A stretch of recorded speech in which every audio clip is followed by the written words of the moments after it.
اعوذ باللہ من الشیطان الرجیم بسم اللہ الرحمن الرحیم التائبون العابدون الحامدون السائحون الراکعون الساجدون الآمرون بالمعروف والنہون عن المنکر والحافظون لحدود اللہ وبشر المؤمنین صدق اللہ العظیم وصدق رسولہ النبی الکریم ان اللہ وملائکتہ یصلون علی النبی یا ایہا الذین آمنوا صلوا علیہ وسلموا تسلیما اللہم صلی علی سیدنا و مولانا محمد معدن الجود والکرم وآلہ وصحبہ وبارک وسلم۔ حمد و صلاۃ کے بعد اللہ کے ولی اولیاء اللہ، یہ ایک پورا باب ہے دین اسلام کا۔ قیامت تک اولیاء اللہ امت مسلمہ میں موجود رہیں گے۔ کوئی دور بھی، کوئی وقت بھی اولیاء کے وجود سے خالی نہیں ہوگا۔ ایک لفظ بعض لوگ بولتے ہیں جو اچھا نہیں ہے، کہتے ہیں جی اس دور میں کوئی نہیں اللہ کا ولی۔ یہ کیسے ہو سکتا ہے؟ یہ کیسے ممکن ہے؟ ہماری پہچانوں میں کمی ہے، توجہ میں کمی ہے، ورنہ ولیوں کا وجود اسلام کی صداقت کی دلیل ہے۔ یہ دلیل ہے، نبی پاک صلی اللہ علیہ وسلم کا یہ معجزہ ہے کہ قیامت تک حضور کی امت میں اللہ کے ولی ہوتے رہیں گے۔ اور پورا مضمون ہے یہ قرآن پاک کا، الا ان اولیاء اللہ لا خوف علیہم ولا هم یحزنون۔ پورا مضمون ہے، یا ایھا الذین آمنوا اتقوا اللہ وکونوا مع الصادقین واتبعوا سبیل من اناب الی۔ پورا مضمون، جگہ جگہ اللہ کے ولیوں کی علامتیں، واتبعوا سبیل من اناب الی، اس کے پیچھے چل جو میرے پیچھے چل رہا ہے۔ اللہ فرما رہا ہے جو میری طرف رجوع کر رہا ہے تو اس کے پیچھے چل۔ یا ایھا الذین آمنوا اتقوا اللہ، اے ایمان والو اللہ سے ڈر جاؤ، وکونوا مع الصادقین، اور سچوں کی سنگت اختیار کرو۔ درجنوں آیات، فاسألوا اہل الذکر، فرمایا ذکر والوں سے پوچھ لیا کرو، ان کنتم لا تعلمون، اگر تمہیں علم نہ ہو تو پوچھ لیا کرو۔ ہر نماز میں صراط الذین انعمت علیہم، ہر نماز میں کہہ رہا صراط الذین انعمت علیہم، یا اللہ ان لوگوں کے رستوں پہ چلا جن پر تو نے انعام۔ اور وہ کون ہے؟ قرآن نے کہا انعم اللہ علیہم من النبیین والصدیقین والشہداء والصالحین۔ اچھا، نماز کے اندر کہتا رہتا ہے ولیوں کے پیچھے چلنا ہے، یا اللہ چلا، باہر نکل کے مکر جاتا ہے، کہتا ہے مجھے خود قرآن حدیث آتا ہے۔ اور یہ اب ایک تو تھے نا پہلے کچھ لوگ جن کے نظریات میں فرق تھا، اب اپنے بہت سارے لوگ کہتے چھوڑو کیا ضرورت۔ بھئی پورا مضمون ہے قرآن پاک کا اللہ کے ولی، پورا ایک مضمون ہے، حدیث کا پورا باب ہے۔ آج میں صفات اولیاء عرض کرنے لگا ہوں، پہلے یہ تو سمجھ لینا جن سے پیار کرنا ہے وہ ہوتے کس طرح کے ہیں۔ آج یہ سمجھ لیں کہ ولی بنیادی طور پر ہوتا کون ہے۔ ایک ہے میں کہوں کہ ولی فلاں ہوتا ہے، ایک ہے کہ کوئی بزرگ کہیں، اور اس سے تھوڑا آگے بڑھیں تو اگر صحابی بتائیں پھر تو کیا ہی بات ہے۔ اور اگر بالکل ہی ہم اتھارٹی پہ جانا چاہیں بنیاد پہ تو بہتر نہیں ہمیں خدا بتا دے اور محمد مصطفیٰ بتا دے صلی اللہ علیہ۔ یہ سب سے مضبوط بات نہیں؟ کیا خیال ہے؟ 100 گلاں تے سرے تے گنڈ۔ بھئی پوچھو ہی نہ کسی سے، ڈائریکٹ قرآن پاک سے پوچھ لو ولی کون ہوتے ہیں۔ صحیح ہے؟ اج گل مکدی نہ مکائیے، ضرورت ہی نہ رہے۔ ایک کہنا میں بابا صاحب سے سنا ہے، دوسرا کہتا میں نے خواجہ صاحب سے سنا ہے، تیسرا کہتا میں نے فلاں صاحب سے سنا ہے۔ بھئی ضرور، کوئی عرض نہیں، یہ سارے لوگوں کی بات سار آنکھوں پہ، پر جو بات اللہ بیان فرمائے، جو بات اللہ کا قرآن بیان فرمائے وہ سب سے مضبوط ہے کہ نہیں؟ تو قرآن نے ولیوں کی علامت بیان کی، سورہ توبہ ہے، آیت نمبر 112 ہے۔ 11واں سپارہ ہے، گھر جا کے پڑھیں۔ اللہ فرماتے ہیں ولی کون ہوتے ہیں، میرے کامل بندے کون ہوتے ہیں۔ اللہ فرما رہا ہے التائبون، اللہ کے ولیوں کی پہلی علامت یہ ہے کہ وہ توبہ کرنے والے ہوتے ہیں۔ توبہ کا لغوی معنی ہے رجوع کرنا، یعنی وہ اللہ کی طرف توجہ کرنے والے ہوتے ہیں۔ التائبون العابدون، وہ توبہ کرنے والے ہوتے ہیں اور عبادت کرنے والے ہوتے ہیں۔ پھر فرمایا العابدون الحامدون، یہ آپ نے غور سے سننی ہے بات، خاصی توجہ کرنی ہے، یہ قرآن پاک ہے نا جی، یہ سب سے توجہ والا معاملہ ہے، خاص غور کریں۔ اور رٹا ختم کرنے لگا ہوں آج، جو قرآن پاک بیان کرے اس پہ اتفاق کرنا چاہیے کہ نہیں کرنا چاہیے نا، اتفاق ضروری بات ہے نا جی۔ تو یہ ہمارے پاس قول فیصل ہے اللہ کی کتاب، ہمیں باہر جانے کی ضرورت۔ کسی نے ٹال والا ولی سمجھ لیا ہے، کسی نے گال والا ولی سمجھ لیا ہے، کوئی ولی بنا کے بیٹھ گیا ہے، کوئی بنا کے۔ جاہل مطلق، پرلے درجے کے جاہل لوگ، دین کی روح ابجد کا نہیں پتا، اور مصیبت گلے میں ڈالی ہوئی ہے۔ پتہ نہیں کیا مائنڈ سیٹ ہے لوگوں کا، بھی کس طرح لوگوں کو قابو کرتے ہیں این فرائض چیزوں پہ۔ اب یہ ملنگوں نے پکا رٹا لگایا، کہتے ہیں مولویاں کو نہ جایا جائے۔ اور میں کہتا رہتا ہوں، میں بھی اس مولوی کے خلاف ہوں جو مولوی دینداری نہیں کرتا، دنیا داری کرتا ہے۔ پر مولوی کا معنی مولا والا، کیا ترجمہ ہے؟ عجیب تو آدمی ہے، پکا رٹا۔ وہ ہمارے سندھ کے راجے مہاراجے سائیں، پنجاب کے وڈیرے اپنے گاؤں میں سکول نہیں بننے دیتے تھے، اس لیے کہ وہ کہتے تھے اگر ان کے بچے پڑھ گئے نا تو ہماری بھینسوں کو چارہ کون ڈالے گا۔ اسی طرح یہ جو پیر ہے نا آج کل کے، یہ علماء کے پاس نہیں جانے دیتے، کہتے ہیں انہوں نے پتہ لگ گیا تو سانو مننا ہی کو نہیں ہے، لہذا ان کو دور دور رکھو تاکہ یہ کہیں ایسا نہ ہو کہ ہم سے پیچھے۔ ادھر تسی بابا تیانے لایا ہے کہانیاں سنا سنو کے۔ اب تو لوگ دین بھی قوالوں سے سیکھتے ہیں، قوالوں سے معاذ اللہ، اور ایسے ایسے کفر ہے معاذ اللہ ثم معاذ اللہ۔ تو جو قرآن بیان کرے وہ ہمارے لیے سب سے بہتر نہیں؟ قرآن مجید نے کہا التائبون العابدون، توبہ کرنے والے، عبادت کرنے والے، حامدون، اللہ کی حمد کرنے والے، سائحون، روزے رکھنے والے۔ کون جی؟ ولیوں کی علامتیں، روزے رکھنے والے، راکعون ساجدون، رکوع کرنے والے اور سجدے کرنے والے، رکوع کرنے والے اور سجدے کرنے والے۔ بس توبہ کی، رکوع کیا، سجدہ کیا، نماز پڑھی، عبادت کی، یا اللہ کافی ہے؟ فرمایا نہیں، الآمرون بالمعروف، نیکی کا حکم دینے والے، والنہون عن المنکر، اور برائی سے روکنے والے، میدان میں رہنے والے، میدان میں، والحافظون لحدود اللہ، نیکی کا حکم دینے والے، برائی سے منع کرنے والے، اور اللہ کی حدوں کی حفاظت کرنے والے۔ اللہ کی حدوں کی یہ علامتیں بیان کر کے کہا بشر المومنین، محبوب اپنے ان غلاموں کو میری رضا اور جنت کی خوشخبری سنا دے۔ محبوب یہ جو تیرے غلام ہیں نا جن میں یہ صفتیں پائی جاتی ہیں، ان کو میری رضا اور جنت کی، یہ توبہ کرنے والے، پھر فرمایا عبادت کرنے والے، اللہ کی حمد کرنے والے، رکوع کرنے والے، سجدے کرنے والے، نیکی کا بولیے اور برائی سے من، اور اللہ کی حدوں کی۔ محبوب انہیں خوشخبری دو جنت کی، انہیں توبہ۔ ولی وہ والی توبہ نہیں کرتے جو ہم توبہ کرتے ہیں، شب برات کی ساری رات استغفر اللہ، یا اللہ معاف کر دے، چیخوں کی آوازیں مسجد میں، ہر مسجد سے رونے کی آواز۔ پکی سچی توبہ کر کے شیخ آئے ہیں اور دکان پہ جا کے سویرے جھوٹ بولنا شروع کر دیا۔ یہ کون سی توبہ ہے؟ یہ مذاق ہے؟ ساری رات روتا رہا ہے، سویرے دفتر کھولا ہے، فراڈ شروع کر دیا ہے۔ تم نے توبہ کی ہے؟ حد ہو گئی بھائی، یہ والی توبہ نہیں۔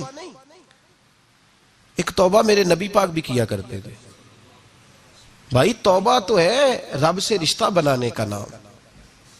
میرے نبی پاک بھی ایک توبہ کرتے تھے۔ بخاری مسلم میں حضور نے فرمایا میں ایک دن میں 100 مرتبہ استغفار کرتا ہوں، اس کا کیا مطلب تھا؟ امت کو تعلیم دینے کے لیے. یہاں تو میری طرح کے بہت سارے لوگ جب گفتگو کرتے ہیں تو لگتا ہے اپنے آپ کو بڑا پرہیزگار سمجھتا ہے. بہت سارے لوگ، کبھی کسی کو تکلیف تو نہیں دی، میں نے تو کبھی کسی کا برا نہیں چاہا. جب ہم بات کر رہے ہوتے ہیں تو صرف ہم نیک ہوتے ہیں. اللہ کے بندوں کا یہ طریقہ، ان کا یہ سٹائل نہیں، یہ طریقہ نہیں. حضرت امام احمد بن حنبل فرماتے میں غلام خریدنے گیا.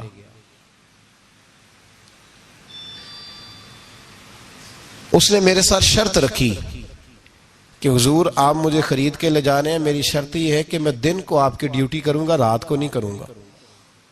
فرماتے میں لے آیا.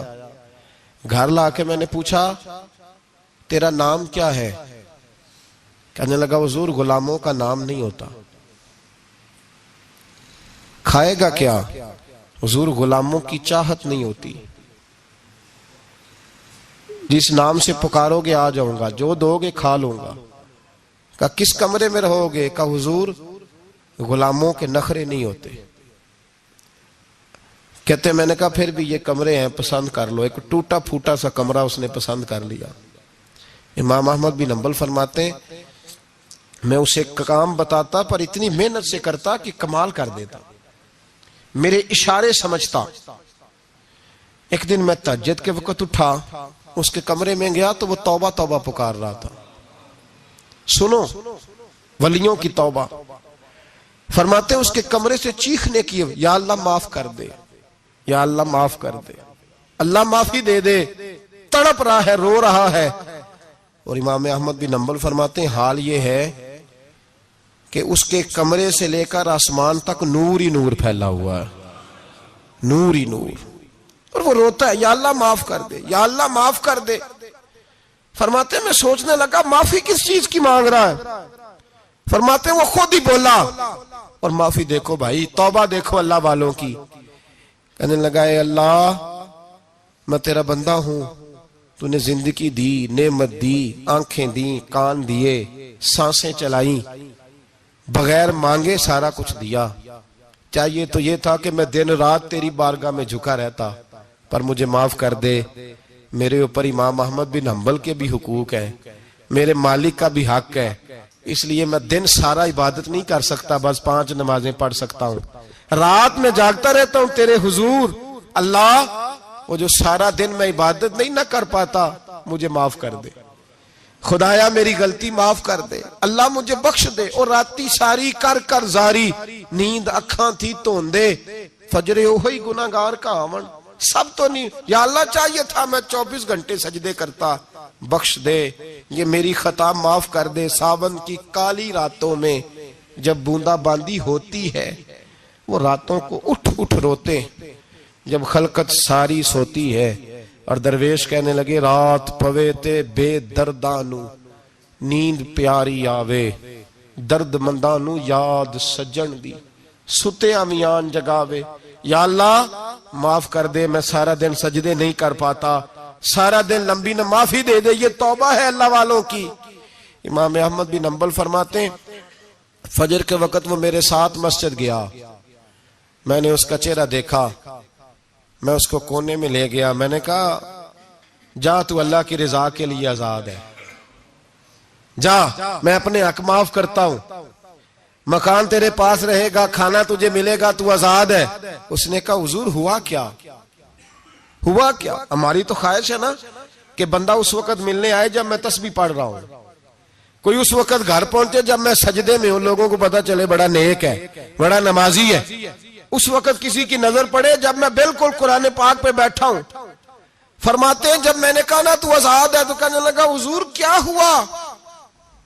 فرمانے لگے رات میں نے تیری توبہ دیکھ لی ہے، توبہ دیکھ لی.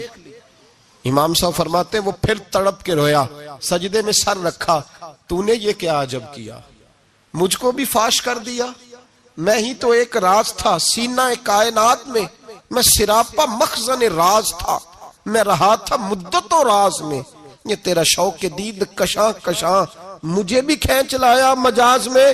اے اللہ پردہ ہی کھول دیا ہے تو نے. یہ عبادتیں، یہ توبہ، یہ ریاضتیں، یہ تیرا میرا راز تھا. اللہ تو نے پردے ہی کھول دیے، مہربانی کر مجھے پردہ پوشی عطا فرما. اللہ معاف کر دے، مجھے پردہ پوشی عطا کر۔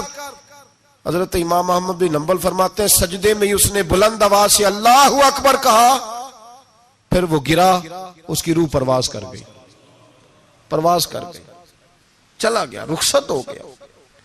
یہ عاشق کا جنازہ ہے، ذرا دھوم سے نکلے، محبوب کی گلیوں سے ذرا گھوم کے نکلے۔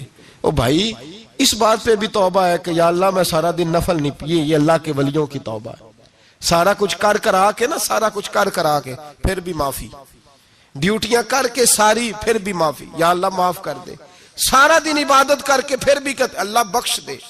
وہ نیکوکار ہونے کے باوجود توبہ کرتے ہیں، یہاں گناہگار ڈٹے ہوئے، ڈٹ گئے۔ توبہ بندے کو اللہ کے قریب کر دیتی ہے۔ ہم لوگ کہتے ہیں گناہ ہوں گے تو توبہ کریں گے نا، اور ہمارے زمانے میں تو گناہگار ہیں ہی نہیں، سارے نیکوکار ہیں، اللہ ماشاءاللہ۔ گناہگار ہوں گے تو توبہ کریں گے۔ کئی دفعہ نا ہمارا بھائی ناراض ہو جاتا ہے، دوست ناراض ہو جاتا ہے، تو وہ جب ناراض ہوتا ہے نا بہت زیادہ بولتا نہیں، تو ہم پھر قریب جاتے ہیں، اس کو پوچھتے ہیں کیا بات ہے، کیوں ناراض ہے، ادھر دیکھیں میری طرف، کیوں ناراض ہے، کیا ہوا؟ وہ کہتا ہے نہیں بس چھوڑو، ہمیں نہیں پتا ہوتا، تفصیل پوچھنی پڑتی ہے، بات کرنی پڑتی ہے، پھر وہ بتاتا ہے کہ وہ جو تو نے ایک جملہ کہا تھا نا وہ تجھے نہیں کہنا چاہیے تھا۔ پھر ہمیں خیال آتا ہاں مجھ سے غلطی ہو گئی، پھر ہم کیا کرتے ہیں؟ معافی مانگتے ہیں، راضی کرتے ہیں۔ ہوتا ہے ایسے کہ نہیں ہوتا ہے نا جناب؟ تو بندے سے تو بعض اوقات ایسا معاملہ ہو جاتا ہے تجھے پتا نہیں، تو کیا اللہ کی ایسی نافرمانی نہیں ہوتا تھا جس کا تجھے پتا ہی نہ ہو؟ اللہ کے بندے روز رات کو معافی مانگ کے سوتے تھے، روز، پتہ نہیں کوئی انجانے میں جملہ نہ نکل گیا ہو، ہر وقت ڈرے رہتے تھے، سیمر بندوں سے نہیں، کس سے؟ زور سے بولیے، ڈرے رہتے تھے یا اللہ معاف کر دے۔ ان کی طبیعتوں پہ خشیت طاری رہتی۔ ہم دلیر لوگ ہیں، توجہ نہیں کرتے عزیز بھائی، اور ہم اس وقت توجہ کرتے ہیں جب مہلت ختم ہو جاتی ہے، جب سزا کا وقت شروع ہو جاتا ہے۔ میری بات یاد رکھنا، ایک وقت تک اللہ مہلت دیتا ہے بندے کو، گناہ کرتا ہے اللہ مہلت، پھر سزا شروع ہوتی ہے، پھر بندہ اس کی پکڑ میں آتا ہے، پھر جب پیر پھسلتا ہے تو کسی جگہ اس کا ہاتھ دوبارہ نہیں پڑتا، وہ پھر پھسلتا ہی جاتا ہے۔ یاد رکھنا ہم مہلت کے وقت توبہ نہیں کرتے، اور جب پھسل جاتے پھر ہم کہتے ہیں اوہو یہ کیا ہوا۔ دیکھو حضرت حبیب اجمی رحمت اللہ علیہ سود کا کاروبار کرتے تھے، اب تو لوگوں نے نام بدل دیا ہے نا، سود کا نام لوگوں نے پرافٹ رکھا ہے، اور بڑے بڑے حسین لوگ ہیں، اور نئے نئے ہمارے ترجمے، اور میں وہ پیسے غریبوں کو دے دیتا ہوں۔ کبھی گندے پانی سے وضو ہوا ہے؟ تو گندے رقم سے غریبوں کا بھلا کرے گا تجھے ثواب ملے گا؟ تو مذاق کر رہا ہے تو دین کے ساتھ۔ کبھی گندے پانی سے بھی وضو ہوا ہے؟ میں غریبوں کو کیا مطلب ہے اس بات کا؟ نبی پاک سے زیادہ تجھے غریبوں سے پیار ہے معاذ اللہ۔ حضور نے نہیں کہا سود لے لو اور غریبوں کو دے دینا، حضور رحمت للعالمین ہے نا، تو چاہیے تھا کچھ ایک ہمیں دے کے جاتے۔ حبیب اجمی کہتے ہیں میں سود کا کاروبار کرتا تھا۔ حضرت حسن بصری کبھی کبھی مجھے ملتے تھے اور مجھے فرمایا کرتے تھے مہلت سے فائدہ اٹھاؤ، کہیں ایسا نہ ہو تیری سزا شروع ہو جائے، مہلت سے فائدہ اٹھا، اللہ نے مہلت دی ہوئی ہے، تو سمجھتا ہے میں بڑا سمارٹ ہوں، میری بڑی عقل ہے، میں کہیں الجھ نہیں رہا، میں جا رہا ہوں دھوکے دیے جا رہا ہوں تو کوئی مجھے پکڑ ہی نہیں رہا، یہ مہلت ہے، فائدہ اٹھا، ورنہ پھر جب وہ پکڑنے پہ آتا ہے ان بطش ربک لشدید، پھر اس کی پکڑ سخت ہے۔ توبہ کر لے، مہلت کے وقت توبہ کر۔ کہتے میری دل پہ بات اثر نہیں کرتی تھی، میں جی کرتا، ارادہ کرتا پر چپ کر جاتا، میرے پاس بڑی رقم تھی لوگوں کو دے رکھی تھی سود پہ، میں وہ پیسے لاتا اور اسی سے میرا سارا کام چلتا۔ میں نے تجزیے پڑھے ہیں، مجھے یقین نہیں آتا، ویسے میں نے تجزیے پڑھے ہیں کہ لوگوں نے اربوں روپیہ بینکوں میں رکھا ہوا ہے، مجھے نہیں پتا، لیکن میں نے جو اخباروں میں پڑھا اربوں روپیہ ہے، اور لوگ سود کا کاروبار کرتے ہیں اور کمائی کھاتے ہیں سود کی، معاذ اللہ، استغفر اللہ۔ فرماتے میں میں نے کہا مولوی پیر صوفی بتاتے ہی رہتے ہیں، میرے پہ اثر نہیں ہوتا تھا۔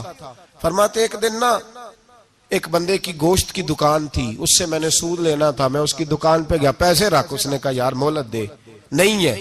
کہا ادھر پیسے رکھ، یار نہیں تیری مہربانی۔ کہا چل پھر اتنے کلو گوشت اتار، لیکن پیسے پھر بھی باقی ہیں سود والے۔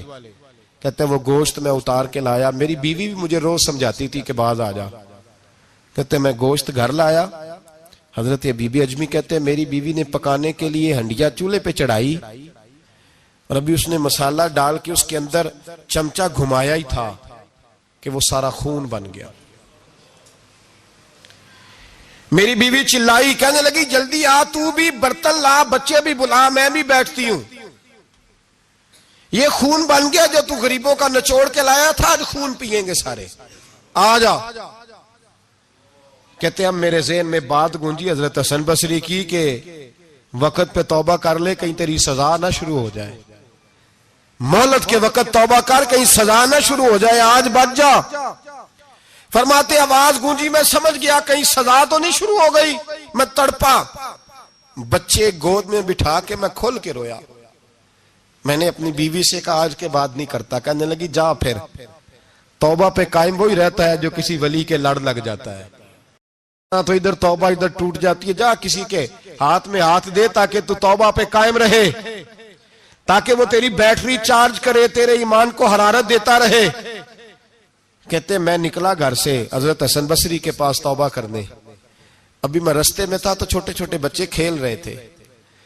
فرماتے ہیں بچے کھیل رہے تھے، ایک بچہ پکارا، کہنے لگا پیچھے ہٹ جاؤ، پیچھے ہٹو، بہت بڑا سود خور ہے یہ، ایسا نہ ہو اس کا سایہ ہم پہ پڑے تو ہم بھی نحوست والے ہو جائیں، پیچھے ہٹ جاؤ۔ کہتے ہیں ایک اور چوٹ لگی، میں نے کہا یا اللہ تیری ننھی مخلوق بھی مجھ سے نفرت کرتی ہے، یہ بھی۔ فرماتے ہیں حضرت حسن بصری کے پاس گیا تو قدموں پہ سر رکھ کے میں بڑا رویا، میں نے کہا میرے لیے دعا کر، عرش کا مالک مجھ سے راضی ہو جائے۔ سنا ہے جب آپ دعا کرتے ہیں تو بڑی جلدی سنتا ہے، پتہ سارا ہے سردار نو کیتیاں دا، پردہ چپایا ہی پلا اسی، دعا کر وہ مجھ سے راضی ہو جائے، اب تو میرے بچوں کی ہنڈیا میں خون آنے لگا ہے، مہربانی کر۔ کہتے ہیں حضرت حسن بصری نے کہا تجھے مبارک ہو، میں دیکھ رہا ہوں تیری توبہ سچی ہے تو اللہ بھی تجھ سے راضی ہو جائے گا، میں دیکھ رہا ہوں تیرے اندر احساس، تیرے لفظ بتاتے ہیں تو کھری تو جا، اللہ بڑا مہربان ہے۔ کہتے تسلی دی، پیار کیا، کھری توبہ کی، بیعت ہوا، واپس آیا تو بچے وہیں کھیل رہے تھے، ابھی کھیل رہے تھے۔ فرماتے میں ڈرتے ڈرتے ان کے پاس سے گزرا تو ایک بچہ پکارا، کہنے لگا پیچھے ہٹ جاؤ، پیچھے، اللہ کا ولی حبیب اجمی آ رہا ہے، اللہ کا ولی حبیب آ رہا ہے، کہیں ایسا نہ ہو ہمارے پیروں سے کوئی مٹی اڑے اور ولی کے کپڑوں پہ پڑ جائے اور ہم اللہ کے ولی کے بے ادب ہو جائے، پیچھے ہٹو، رستہ دے دو۔ فرماتے میں اللہ اکبر کہا، میں نے کہا مالک تیرے قربان جاؤں، ابھی میں نے توبہ کی اور ابھی تو نے اپنی مخلوق کے دل میری طرف موڑ دیے، ابھی بھائی توبہ کھری سچی، مہلت کے وقت توبہ کرو۔ پھر جب وہ والا وقت آتا ہے نا جب سزا شروع ہو جاتی ہے پھر مشکل ہو جاتا ہے۔ میرے رسول پاک علیہ السلام نے فرمایا سکھوں میں دعائیں مانگا کرو، رب دکھوں میں جلدی قبول کرے گا، سکھوں میں مانگ لو، دکھوں میں جلدی قبول ہوں گی، تم صرف دکھوں میں مانگتے ہو پھر حکمت الہی کے تحت دیر ہوتی ہے۔ بھائی پہلی ولی کی صفت یہ ہے کہ وہ توبہ کرنے والے ہوتے ہیں۔ ولی کی پہلی صفت کیا ہے؟ اقبال نے کہا تھا، اس نے کہا مرید سادہ تو رو رو کے ہو گیا تائب، کاش اس پیر مغاں کو بھی مل جاتی توبہ کی توفیق۔ اس نے کہا اللہ کرے پیر بھی توبہ کر لے، مرید تو بڑا رو گیا بیچارہ، اللہ کرے یہ بھی توبہ کرے، یہ بھی باز آئے۔ توبہ انسان کو نوازتی ہے ہر وقت، ہر جملے سے، ہر بات سے، اور ایسی غلطیاں جن کا ہمیں پتہ ہے ان سے تو کرنی ہے، جن کا نہیں بھی پتہ ان سے بھی اب کیا کریں؟ التائبون العابدون، اب اللہ کی عبادت کریں۔ ولیوں کی دوسری صفت کیا ہے؟ وہ اللہ کی، ہمارے زمانے میں نفلوں کا رواج ہی ختم ہو گیا ہے، عصر کی پہلی 4 سنتے ہیں، عشاء کی کتنے فیصد لوگ پڑھتے ہیں؟ ہمارے بزرگوں کا طریقہ تھا گھروں میں حجرے مخصوص ہوتے تھے، نبی پاک صلی اللہ علیہ وسلم نے فرمایا گھر کو قبرستان نہ بناؤ، کچھ نوافل گھروں میں بھی پڑھا کرو۔ وہ اذانوں سے پہلے وضو کر کے بیٹھے ہوتے تھے، مصلی آباد ہوتے تھے، اور بہت سارے بزرگوں کی قبریں اس جگہ پہ بنی جہاں وہ عبادت کرتے تھے۔ نفلوں سے دور ہیں ہم، نفلوں سے۔ نفل سے کیا ملتا ہے؟ نفل پڑھنے سے رب رحمان ملتا ہے، اللہ ملتا ہے نفل پڑھنے والے کو۔ بخاری مسلم میں موجود ہے میرے نبی پاک صلی اللہ، لیکن شرط یہ ہے کہ نفل اللہ کی رضا کے لیے پڑھے۔ وہ ساری دنیا کو سویرے بتائے نا کہ جدو میں سویرے 3 بجے اٹھیا نا، ادو میں ویکھیا تے کتے پونک رہے سن، یہ تو نے خبر دی ہے کہ میں صبح 3 بجے نا۔ یہ کس کے ساتھ راز ہے؟ بولیے۔ بڑی زبردستی بات بندے بٹ کے بندہ ڈھونڈ رہے ہوتے ہیں، کوئی بندہ ملے تو اسے بتائیں۔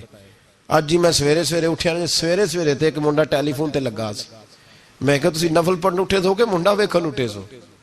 تو جڑے کام اٹھے سو کرو، انہوں لگا رہن دیو، اپنا کام کرے۔ وہ اصل مسئلہ پتہ کیا ہوتا ہے کہ وہ غبار چڑھا ہوا ہے طبیعت میں کہ کسی طریقے میں بتا دوں کہ میں سویرے 3 بجے، تو اس کا نقصان پتہ کیا ہوتا ہے؟ اس میں شراکت داری ہو گئی، اور اللہ کو شراکت داری پسند نہ۔ تو وہ اپنے رب کے ساتھ راز نیاز کا، وہ عبادت کا ثواب بڑھ جائے۔ نبی رحمت صلی اللہ علیہ وسلم نے فرمایا جب بندہ کثرت سے نفل پڑھتا ہے تو اللہ کے قریب ہو جاتا ہے۔ کتنا قریب ہوتا ہے کہ اللہ فرماتا ہے میں اس کے ہاتھ بن جاتا ہوں، پھر میں اس کے پیر بن جاتا ہوں، پھر میں اس کی آنکھیں بن جاتا ہوں، پھر میں اس کے کان بن جاتا ہوں، پھر اس شخص کا وجود بن جاتا ہوں۔ کیا مطلب؟ یہ بخاری مسلم ہے۔ آنکھیں بندے کی ہوتی ہے، طاقت اللہ کی ہوتی ہے۔ ہاتھ بندے کے ہوتے ہیں، طاقت اللہ کی ہوتی ہے۔ پیر بندے کے ہوتے ہیں، طاقت اللہ کی۔ تو پھر اگر کوئی ولی دور سے سن لے تو طاقت کس نے دی ہے؟ تو اگر کوئی ولی دور سے دیکھ لے تو طاقت کس نے دی ہے؟ اللہ نے۔ اگر کوئی ولی ہاتھ بڑھا کے کسی کی پریشانی دور کر دے تو طاقت کس نے دی؟ یہ پیچھے طاقت کس کی ہے؟ اللہ کی۔ تو یہ بخاری مسلم ہے۔ اللہ کی عبادت کریں، عبادت سے برکت آتی ہے۔ حضرت ابو ادریس خولانی رحمت اللہ علیہ حضرت معاذ بن جبل کے شاگرد تھے، تابی بزرگ تھے۔ فرماتے ہیں کہ میں جب سے حضرت معاذ بن جبل کی صحبت میں بیٹھا نا تو برے کاروباروں سے میری طبیعت و چاٹ ہو گئی۔ کئی کاروبار میں دیکھتا تو جھوٹ بولنا پڑتا، اس میں بڑا کچھ کرنا پڑتا، تو مجھے ڈر آتا۔ آپ فرماتے ہیں میں نے نا بڑی کوشش کی پر میری مرضی کا کام مجھے، صوفی کاہل نہیں ہوتے، سست نہیں ہوتے، جھوٹ نہیں بولتے۔ فرماتے ہیں میرے اندر طاقت تھی کہ میں حلال کما کے بچوں کو کھلاؤں، پر میری مرضی کا کام نہیں ملتا تھا۔ حد ہو گئی۔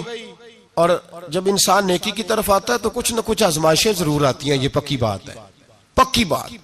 جب وہ غلط ملت کر رہا ہوتا ہے تو اس کو لگتا ہے سارا کچھ صحیح ہے، جب سیدھا ہوتا ہے تو بہت ساری پریشانیاں بھی ضرور آتی ہیں۔ یہ مزاج ہے دین کا۔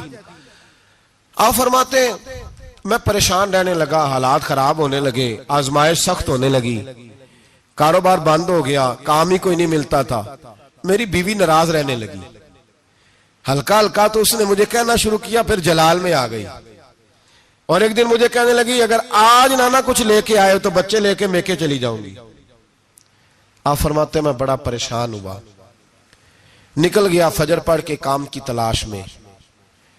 میں نے ظہر تک تلاش کیا لیکن مجھے کام نہ ملا۔ آپ فرماتے ہیں نہر فرات کے کنارے تپتی ہوئی ریت پہ میں بیٹھا تھا تو میرے دل میں خیال آیا بندوں کی مزدوری نہیں ملتی تو آج اللہ کی نہ کر لیں، آج اللہ کی مزدوری نہ کریں۔ آپ فرماتے ہیں میں نے گرم ریت سے تیمم کیا، وضو کیا وہیں فرات، اور گرم ریت پہ کپڑا بچھایا تو نفل پڑھنے شروع کر دی، زور سے اثر تک نفل پڑھے، زور سے۔ چلے میں ایک دعا کرتا ہوں، آپ آمین کہنا۔ اللہ کرے کہ ہم مغرب کے بعد والے نفل ہی پڑھنے شروع کر دیں۔ نبی کریم سید عالم صلی اللہ تعالی علیہ وآلہ وسلم کے غلاموں کا حال دیکھے، عبادت کا حال دیکھے۔ فرماتے میں نے کہا آج اللہ کی مزدوری کرے، زور سے اثر تک نفل پڑھے گرم ریت پہ، اور جب اثر ہوئی نا تو میں نے اپنے رومال میں نا تھوڑی سی ریت باندھ لی۔ گھر کی دیواریں چھوٹی چھوٹی تھی، میں نے کہا بیوی نے دیکھا نا خالی ہاتھ آیا ہے تو اندر سے شور کرے گی، ہم سائے بھی سنیں گے، تو چلو جب دیکھے گی نا رومال میں کچھ ہے حوصلہ کرے گی، جب اندر جاؤں گا تو سمجھا لوں گا۔ آپ مسکرا رہے ہیں نا ہلکا ہلکا، اس کا مطلب ہے ان باتوں میں کافی صداقت ہے۔ پرانے بزرگ کر گئے تو اس کا مطلب یہ ہے کہ ان میں بہرحال کافی حد تک صداقت ہے، یہ شور ہوتے رہتے. کہتے میں نے وہ کہا کہ چلو دور سے دیکھے گی تو گھر جا کے سمجھا لوں گا. آپ فرماتے ہیں پہلے میری بیوی دروازے پہ بیٹھی رہتی تھی، بچے بیٹھے رہتے تھے، منتظر ہوتے تھے کہ کچھ لے کے آئے، گھر میں فاقہ ہوتا. آج میں گیا تو شور ہی کوئی نہیں، کوئی شے نظر نہ آئی. وہ ریت سے بھرا ہوا میرا پلو میں نے دروازے کے ساتھ رکھا، اندر چلا گیا. بیوی کو آواز دی کہاں ہو؟ کہنے لگی منہ ہاتھ دھو لو، میں روٹی لے کے آئی. ہاتھ دھو گئی، روٹی کدھر سے آئی؟ اس گھر میں تو فاقے تھے، کھانا کدھر سے آیا؟ کہتے روٹی لائی، سلاد بھی لائی، دودھ بھی لائی، اس زمانے میں جو نعمتیں تھی پھل بھی لائی، سارا آ گیا. میں نے گھور کے دیکھا، میں نے کہا کدھر سے آیا یہ سارا کچھ؟ کہاں ہے بچے؟ کہنے لگی روٹی کھا کے باہر نکل گئے ہیں.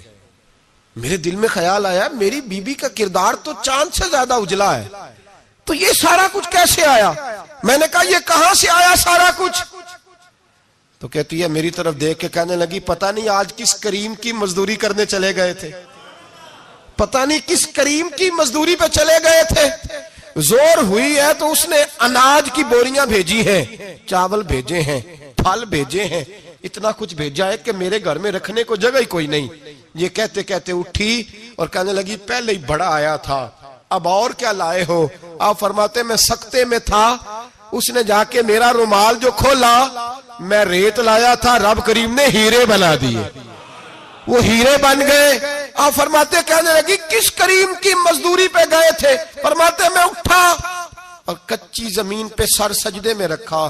میں نے کہا مالک میں ساری زندگی دنیا راضی کرتا رہا، لوگوں کے دروازوں پہ کھڑا رہا، تعلقات بنا کر تھوڑی سی روزی کے لیے جدوجہد کرتا رہا، دھتکارا گیا، ستایا گیا. مولا میں تو تیرے دروازے پہ آج آیا ہوں، پوری دیہڑی بھی نہیں لگائی، زور سے سر ڈیوٹی کی ہے، اللہ تیری تھوڑی مزدوری کا اتنا اجر ملتا ہے؟ خدایا تو اتنا نوازتا ہے. فرمایا اللہ میں محنت بھی کروں گا، کام بھی کروں گا، لیکن دنیا کی مزدوری تھوڑی کروں گا، مالک تیری عبادت زیادہ کروں گا. بھائی یاد رکھو ہم ساری زندگی لوگ قبروں میں چلے گئے، مسجد نہیں آئے. قبروں میں الہاکم التکاثر حتی زرتم المقابر، قبر میں جانے کا ٹائم آیا، لوگوں کی نمازیں پڑھ دی گئیں پر لوگوں نے نمازیں شروع نہیں کی. نمازیں پڑھ دی گئی، کہیں لے جاؤ، شادی کا موقع ہے تو وہ کراچی جانے کو تیار ہے، لیکن چند فرلانگ پہ مسجد ہے، مسجد جانے کو تیار ہے. اللہ کے ولی کی علامت ہے وہ عبادت گزار ہوتا ہے. اور جو نہ نماز پڑھے نہ نماز پڑھائے وہ زندیق تو ہو سکتا ہے، پیر ہو سکتا، میں ذمہ داری سے کہہ رہا ہوں، زندیق تو ہو سکتا ہے پر پیر ہو سکتا بالکل بے دین ہے، بلکہ بد دین ہے. پیر ہو سکتا اس لیے کہ اللہ کے ولی کی علامت یہ ہے کہ اس کے چہرے پر عبادت کی روشنی ہوتی ہے، تقوی کا حسن ہوتا ہے، تقوی کا، پرہیزگاری کا نور ہوتا ہے. اللہ کے بندے توبہ کرنے والے، عبادت کرنے والے، روزے رکھنے والے، رکوع کرنے والے، سجود کرنے والے، یہ ان کا ذاتی فعل ہے. اور یہاں وہ بس نہیں کرتے الآمرون بالمعروف، اب نیکی کا حکم دیں گے، والنہون عن المنکر، اور برائی سے. جی پیر تو کسی تحریک میں نکلتے ہی نہیں، بڑے بڑے گدیوں کے پیر جو ہے نا، بڑے بڑے، کبھی آپ نے دیکھے کسی جلوس میں آتے ہوئے؟ جی چلے کچھ درویش ایسے ہیں جو اپنی طبیعت کے تقاضے کے مطابق نہیں آتے، لیکن وہ امت کی مظلومیت سے بے خبر نہیں ہوتے. وہ ایک علیحدہ بات ہے کہ وہ عبادت گزار ہے، وہ ویسے ہی نہیں نکلتے، وہ چلیں ایک. لیکن وہ مرید اگر بلائے تگڑا تو پشاور بھی چلے جائیں.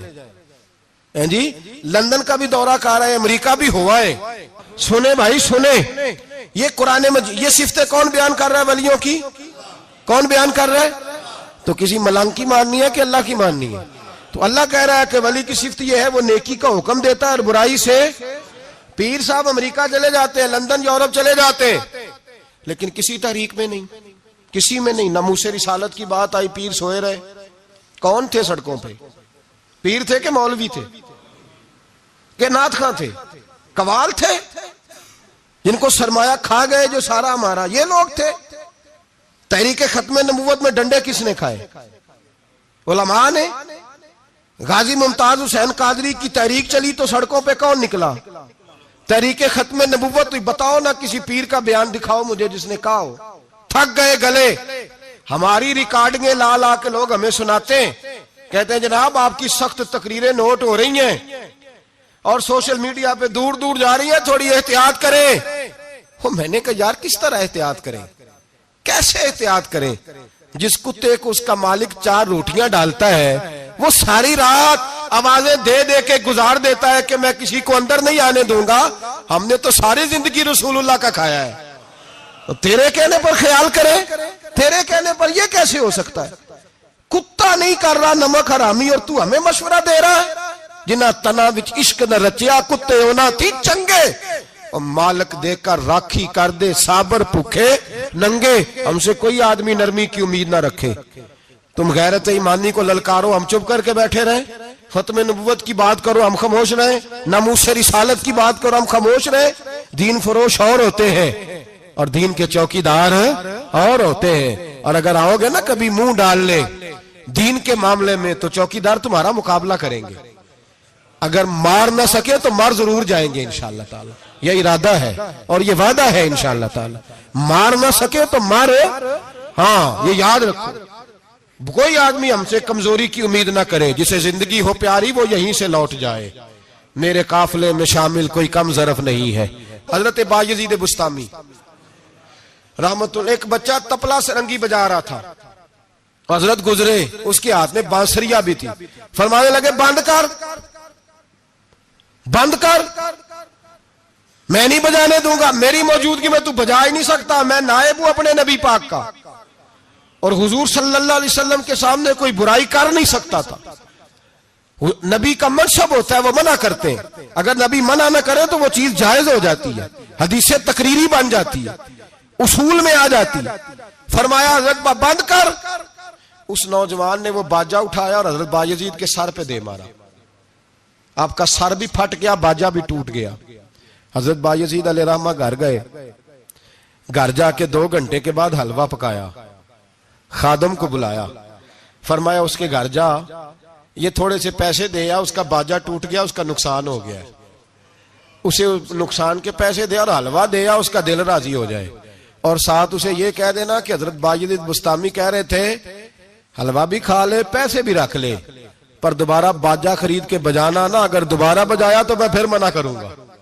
میں تجھے روکوں گا, میں ہوکا دیتا رہوں گا, میں اعلان کرتا رہوں گا, میں دین کے معاملے میں بات کروں گا, میں روکوں گا, میں باز. ایک درویش تھے حضرت امام اعظم کے شاگرد, بادشاہ تپلا سرنگی بجا رہا تھا. بادشاہ تو پہنچ گئے. بادشاہ کے اٹھا کے نا وہ تپلا سرنگی تو زور سے مارا, زمین پہ ٹوٹ گیا سارا کچھ. بادشاہ نے شیر رکھا ہوا تھا. شام کا وقت تک کہنے لگا اس مولوی کو پکڑو پنجرے میں ڈالو تاکہ شیر کھا جائے. اٹھایا, بابا جی کو پنجرے میں ڈال دیا. ساری رات تپلا سرنگی بجتا رہا. سویرے فجر کا وقت ہوا تو اٹھے گویے جانے لگے. تو بادشاہ کہنے لگا پتہ کرو بابے کے جوتے شوتے کپڑے کپڑے جو بچے باہر نکال لو. لوگ کہتے ہیں ہم گئے, جب پہنچے نا شیر کے جنگلے میں تو بابا جی فجر کی نماز پڑھ رہے تھے اور شیر ان کے پیر چاٹ رہا تھا. فرماتے پیر چاٹ رہا تھا تو باہر نکلے تو بادشاہ بھی پریشان, سارے لوگ پریشان. یہ کیا ہوا؟ کہنے لگے بابا تجھے شیر نے کاٹا نہیں, کھایا نہیں, اور تو اتنے اطمینان سے نماز پڑھ رہا, تجھے خیال نہیں آیا؟ بابا جی کہنے لگے ہاں خیال آتا رہا ہے, ساری رات پریشان رہا ہوں. ساری رات کا کس بات کا خیال؟ فرمانے لگے خیال یہ آتا رہا کہ میں نے پڑھنے ہوتے ہیں ساری رات نفل, تو میں نے نفلوں کی نیت باندھی تو شیر میرے پیر چاٹنے لگا, تو اس کا جھوٹا نپاک ہوتا ہے. بس ساری رات اسی ٹینشن میں گزر گئی ہے کہ پتہ نہیں میری نماز ہوئی ہے کہ نہیں ہوئی. یہی سوچتا رہا ہوں ساری رات کہ پتہ نہیں نماز ہوئی کہ نہیں ہوئی. بادشاہ کانپنے لگا, کہنے لگا بابا تو ڈرا نہیں, شیر نے کاٹا نہیں؟ تو آپ فرمانے لگے تو جب کسی کو سفیر بھیجتا ہے تو تیرے سفیر کو کوئی قتل کرتا ہے, کوئی بادشاہ پکڑ کے مارتا ہے؟ کہا نہیں. فرمایا کیوں؟ کہنے لگا اسے پتا ہے بادشاہ کا نمائندہ ہے. آپ فرمانے لگے بادشاہوں کے نمائندے تگڑے ہوتے ہیں, میں تو رب کریم کا دوست ہوں. تو جس رب کریم کے دین کے لیے میں نکلا ہوا مجھے لوارث چھوڑ دے گا، میری پرواہ نہیں کرے گا؟ میں خبردار، آج کے بعد اگر تو نے غیر شرعی حرکت کی تو پھر تجھے ٹوکوں گا، پھر تجھے روکوں گا، پھر تجھے منع کروں۔ اللہ کے ولی میدان عمل میں رہتے، وہ ناجائز چیز سے روکتے۔ یہ پتہ ہے زیادہ مجمع کیوں لگتے ہیں، زیادہ درباروں پہ رش کب پڑتا ہے؟ اس وقت پڑتا ہے جب جو آتا ہے نا اس کو جی کہا جاتا ہے، لنگر، بس تیرا کام ہو جائے گا، تیری شفا ہو گئی، تیرا بیٹا ہو گیا، تو رش ہو جاتا ہے۔ جو آنے والے کو کہے نا پہلے نمازیں پر 5، داڑھی رکھ، دین سیکھ، اللہ اللہ کر، وہاں رش نہیں ہوتا۔ کہتے پیر صاحب کی تو کرامت ہی کوئی نہیں، تو مولوی ہیں، وہ تو سیدھی سیدھی نمازیں پڑھا رہے ہیں۔ رسول پاک سید عالم صلی اللہ علیہ وسلم کے دین کا نمائندہ ہوتا ہے اللہ کا ولی، وہ ساری زندگی اللہ کی حدود کے قیام کے لیے جدوجہد کرتا ہے۔ امام احمد بن حنبل نے جیل کاٹی ہے، امام احمد بن حنبل نے جیل کاٹی۔ آپ فرماتے ہیں بادشاہ وقت نے اس کو، میں نے غلطی پہ روکا تو مجھے قید کر لیا، اور قید کیا جب اس نے تو جیل کاٹی، اتنی جیل کاٹی، اتنی جیل کاٹی، اتنے کوڑے مارے کہ امام احمد بن حنبل کا سارا وجود خون سے بھر گیا، کپڑے سارے خون سے آلودہ ہو گئے۔ ایک شخص امام صاحب سے کہنے لگا جب آپ واپس آئے نا رہا ہو کے، کہنے لگا حضور اتنی مار کھائی آپ نے، اتنی، نہ بادشاہ کو روکتے تو کیا ہوتا؟ وہ شخص کہتا ہے میں نے امام صاحب کے وہ کپڑے، وہ کرتا خون سے بھرا ہوا پڑا ہوا تھا، امام صاحب کہنے لگے چل تو چھوڑ، مجھے کیا ملا نہیں ملا، یہ میرا ذرا کرتا تو اٹھا کے رکھ، کرتا تو اٹھا کے سینے سے لگا کندھے پہ رکھ۔ کہتے ہیں امام صاحب کا خون سے بھرا ہوا کرتا میں نے جو کندھے پہ رکھا تو مجھے رسول پاک کا دیدار نصیب ہو گیا۔ تو امام صاحب فرمانے لگے تو نے تو ابھی کرتا رکھا ہے تو دیدار ملا ہے، مجھے پوچھ جب میں رسول اللہ کے نام پہ مار کھا رہا تھا تو کتنے جلوے مجھے نصیب ہوئے، مجھے پوچھ کتنے جلوے میں نے دیکھے ہیں۔ تو اللہ کے بندے حدود اللہ کے محافظ ہوتے ہیں۔ زندگی میں کئی دفعہ لوگ نہیں مانتے، داتا صاحب نے لکھا ہے، حضرت ذوالنون مصری رحمت اللہ علیہ کو مصر کے لوگوں نے نہیں مانا، چونکہ آپ جو بندہ بھی ناجائز کام کرتا تھا منع کرتے تھے، لوگوں نے نہیں مانا۔ مانتے اس کو ہیں لوگ جو ہاں میں ہاں ملائے، جو تابع دار ہو کے رہے، اس کو ذوالنون مصری کو نہیں مانا۔ فرماتے مانا لوگوں نے اس دن جس دن ان کا جنازہ اٹھا۔ کیوں؟ جب حضرت ذوالنون مصری کا جنازہ اٹھا تو گرمی بڑی سخت تھی، سخت گرمی تھی۔ داتا صاحب نے کشف المعجوب میں لکھا ہے کہ پرندے کتار در کتار آئے اور جناب ذوالنون مصری پہ سایہ کر دیا، سایہ ہو گیا، ٹھنڈ ہو گئی۔ اوہو، لوگوں نے کہا تو ولی کامل تھا، تو ایک عام مولوی سمجھ کے ساری زندگی پیچھے رہے، تو کامل تھا۔ کہتے ہم لوگ دوڑے، رش ہو گیا جنازے میں، اور جنازے کے بعد اب لوگوں نے ارادہ کیا کہ زیارت کرتے ہیں۔ تو جب حضرت کا چہرہ اٹھایا تو ان کی پیشانی پہ لکھا تھا ھذا حبیب اللہ، یہ اللہ کا محبوب ہے، مات فی حب اللہ، یہ اللہ کی محبت میں مر گیا ہے، یہ محبوب ہے اللہ۔ ساری زندگی ان لوگوں نے پیغام حق دیا، اور جس کو جو نہیں مانا اس کو دعا دی، دعا دی۔ حضرت ذوالنون مصری کے بارے میں داتا صاحب نے لکھا ہے کہ آپ راوی میں دریا میں جا رہے تھے، کسی جگہ بھی آپ کسی سمندر میں دریا میں آپ جا رہے تھے، تو آپ فرماتے ہیں کہ کشتی میں بیٹھے تھے تو سر پہ نا آپ نے سارے بال منڈوائے تھے، ٹینڈ کرائی تھی، پگڑی باندھی تھی، تو کچھ نوجوان وہاں سے گزرے حضرت ذوالنون مصری کے پاس ہے، تو انہوں نے بابا جی کی ٹینڈ کا مذاق اڑایا، مذاق اڑایا، وہ دیکھو ٹینڈ کیسی ہے بابا جی، اور پھر بچے تالیاں بجانے لگے، ہنسنے لگے، پھپتیاں کسنے لگے۔ اللہ اکبر، بڑا مزہ آتا ہے دین کے لیے تانا سننے میں، لطف آتا ہے، ٹھنڈ پڑ جاتی ہے انسان۔ انہوں نے مذاق اڑایا تو کشتی قریب سے گزر گئی، آپ کے مرید ناراض ہوئے، کہنے لگے حضور یہ بدتمیز ہے، نالائق ہے، ان کے لیے بد دعا کرے، یہ غرق ہو جائے۔ فرمانے لگے یار جانے دو۔ کہا حضور نہیں، کریں دعا۔ میں جانے دو۔ کہا حضور کریں دعا، تو دعا سنو اللہ کے بندے کی۔ کہنے لگے اے اللہ، جس طرح دنیا میں یہ ہنس رہے ہیں انہیں قیامت میں بھی ہنستا ہی رکھنا، انہیں قیامت میں بھی ہنستا ہی رکھنا۔ یہ دعا کیا دی؟ وہ بچے کشتی موڑ کے واپس آئے، بابا جی کے پیروں میں گر گئے، کہنے لگے توبہ کرا دے، ہم بھی غلام بننا چاہتے ہیں۔ میرے رسول پاک سے صحابہ نے احد کے میدان میں کہا تھا یا رسول اللہ ان کے لیے دعائے ضرر کریں، تباہ ہو جائیں، انہوں نے آپ کو پتھر مارے، تو نبی پاک نے کہا اللہم اہد قومی فإنہم لا یعلمون، یا اللہ میری قوم کو ہدایت دے دے، یہ جانتے نہیں یہ کیا کر رہے ہیں۔ تو رب کریم کا بندہ اللہ کی حدود کا محافظ ہوتا ہے۔ قرآن کی بتائی ہوئی ان صفتوں میں ہم دیکھیں گے کہ ولی کون ہے۔ یہ صفات قرآن نے بیان کی ہیں۔ اب جو ان صفات کا حامل ہوگا اس سے پیار کرنا پڑے گا، اس سے محبت کرنی ہوگی، اس کے ساتھ دل لگانا ہوگا، نسبت جوڑنی ہوگی۔